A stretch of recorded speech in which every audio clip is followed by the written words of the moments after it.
Hello, ladies and gentlemen. Welcome to the spinning wheel of... No, here we go. All right. Whoop, whoop, whoop, whoop, whoop. I sound like I'm trying to sing Gangnam Style, but I'm not. All right. So here's kind of the main idea. So, like anything else, what goes up must come down. All right. And what's wrong with Napoleon? He was really worried about what would happen to his empire after he died. He'd felt it would fall apart if he didn't have a son. Josephine, his first wife, didn't have a son, so he divorced her and married Marie Louise of Austria, the grandniece of Marie Antoinette. So look, they're bringing back French royalty, who also is from Austria. In 1811, Napoleon II was born. Oh, congratulations. His personality proved to be the greatest danger to the future of the empire. He was so desirous for power that led him to great heights, and it's also his greatest weakness. His efforts to expand the French Empire and crush Great Britain led to Napoleon making three disastrous mistakes. Napoleon made three disastrous mistakes. I'm glad you asked. What is mistake number one? Well, let's just check. Very good. They weren't having kids. Very good. So his one mistake is what's called the Continental System. Remember, Napoleon hated Britain. He hated Britain. So he wanted to stop all trade and communication between Great Britain and the other European nations. All right? So he imposes a blockade. These are little boats, boat. And basically he tried to close all the ports to Great Britain. So a boat would come here from London, hey, I want to sell this to Spain. They couldn't get there because it was blocked. And his claim was that this was a goal to make European economy stronger. Basically, he argued, so long the British have been getting rich while the rest of the Europeans have been getting poor. Hey, listen to me. Trust me. I know what I'm doing. It doesn't work that well. Again, the blockade versus Britain is known as the Continental System. And in other words, keep the money on the continent. Don't let it go to Britain. He forcibly closed all the ports. His goal was to bankrupt Britain. And Europe was basically forbidden from trading with England. All right? Also keep in mind, the War of 1812 is a U.S. versus Britain war. That's going to be a background factor here. But the problem is that I have pudgy fingers and I pressed too far. Now I went back. All right. There we go. Really? There we go. Britain, the blockade was not tight enough. So smugglers kept bringing British cargo into Europe. So they'd get through. Hey, what's that, Elvis? Boom. And they'd get through. Hey, what is that, Jack? Boom. Get through. Hey, what is that, Jim? Get through. Hello, Jack. And they'd get through. All right. Family members of Napoleon, allies, all disregarded the block. They didn't care of the blockade. And Britain says, oh, you want to blockade us? We'll blockade you. And this becomes an epic fail. Because instead of hurting Britain, who does he end up hurting? France. All right?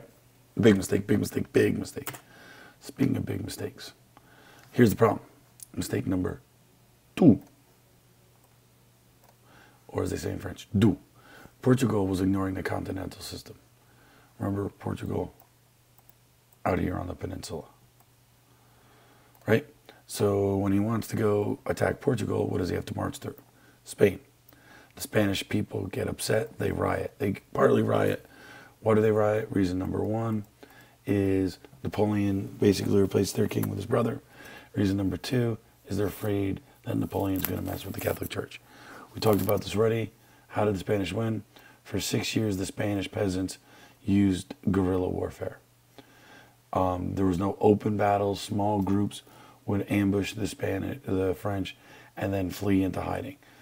So there was never like this straightaway battle that the French soldiers were used to. There's this sniping, this constant attack. And by the British, they're sending money to help the Spanish. Because remember, France hates Britain. France fighting Spain. So Britain loves Spain because it can help them fight France, especially Napoleon. Some artwork from that time period. In this war, Napoleon loses about 300,000 men. And what happens is people start becoming proud of their country again. I'm Spanish. I'm not going to let them do this to me. What's ironic is at first they look at the French as liberators. Oh, the French are going to help us get our country back. And then Napoleon turns from hero to jerk.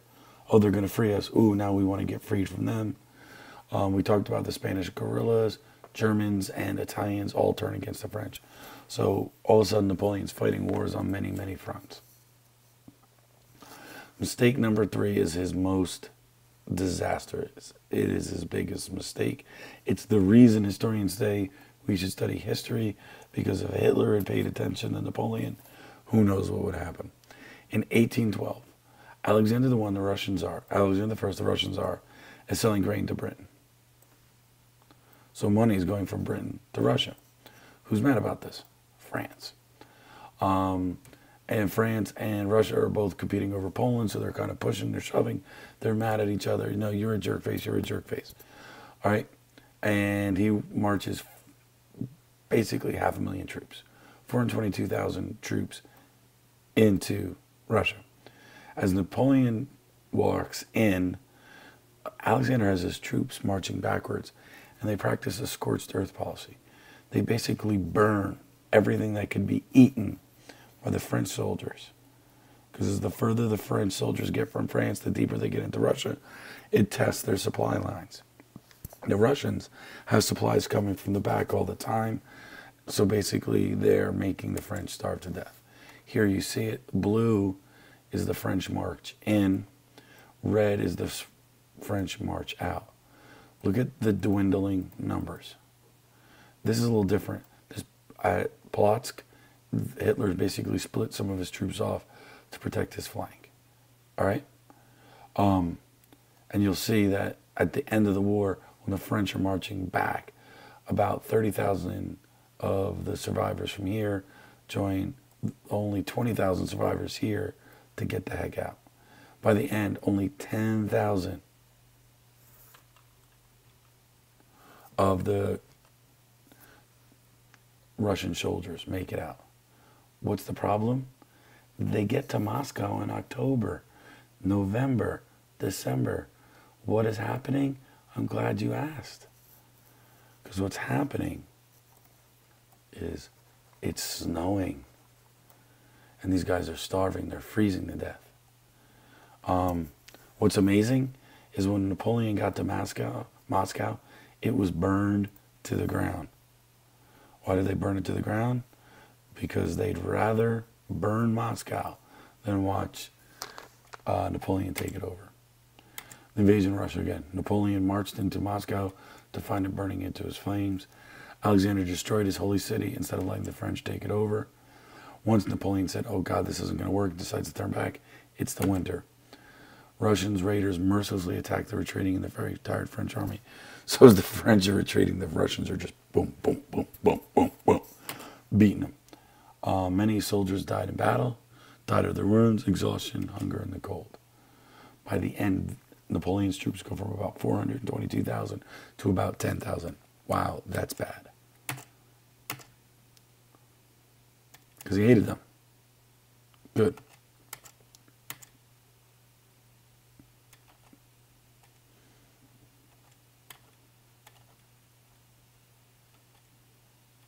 Two reasons.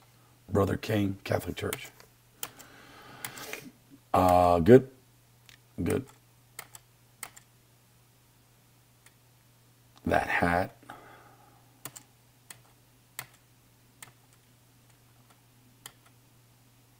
Like that picture. So again, we talked about that. I don't know why I put that there. Napoleon's downfall. This allows France's enemies to take advantage of his weakened condition. Austria declares war on him despite the fact that he's married to a noble from their country. Fourth coalition, 1, 2, 3, 4. Burps. All right. So Napoleon loses. Frederick William III of Prussia, an exile and refers to Russia, march in, and they basically march right through France. Napoleon wanted to fight him, but his generals are like, dude, the war's over. We're not going to go fight. So what happens? Napoleon then says, fine, I don't need this army. He goes and recruits another army, but these guys have no training, and they're quickly defeated. By 1814, Napoleon is surrendering. So what happens the first time he surrenders? He agrees to surrender his throne, and he's given a small pension, some money, and is exiled to Elba, this little island off the coast of Italy. So there's Napoleon, right there, okay? What do you notice? What do you notice? He's still near Europe. Keep that in mind. So the next 100 days, Louis the 18th assumes the throne. He's really unpopular. The peasants think he's trying to undo the revolution. Look at him. He's a Louis. We don't trust him. And once Napoleon sees that the new king isn't popular, just like Justin Timberlake, he brings Napoleon back. Napoleon escapes from Elba in March of 1815, and he marches into Paris, and people are like, yay, we love you, we love you. All right?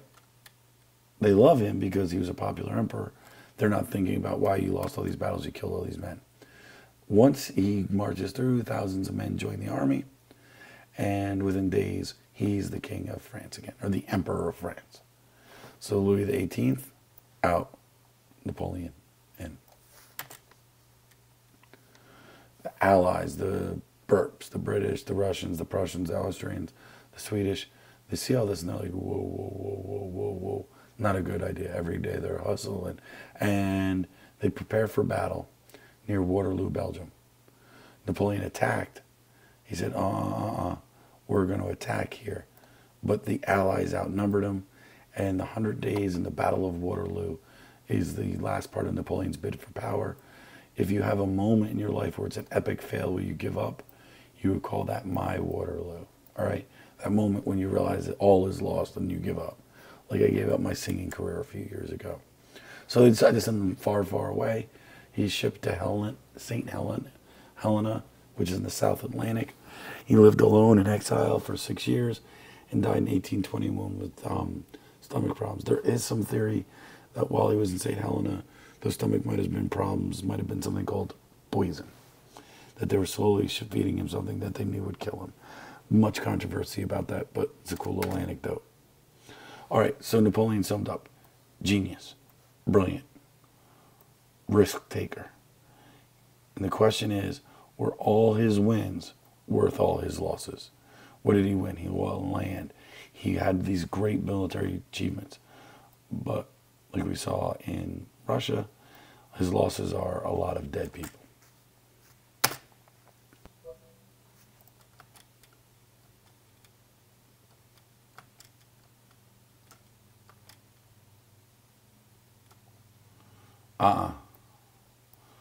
That should be St. Helena.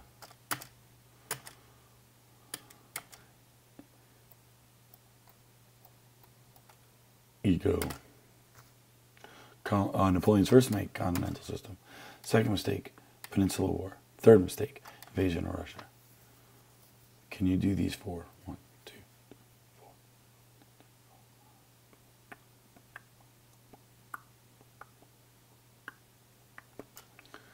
5, 6, 7, 8, 9, 10. Good job, guys. We'll see you soon. Peace.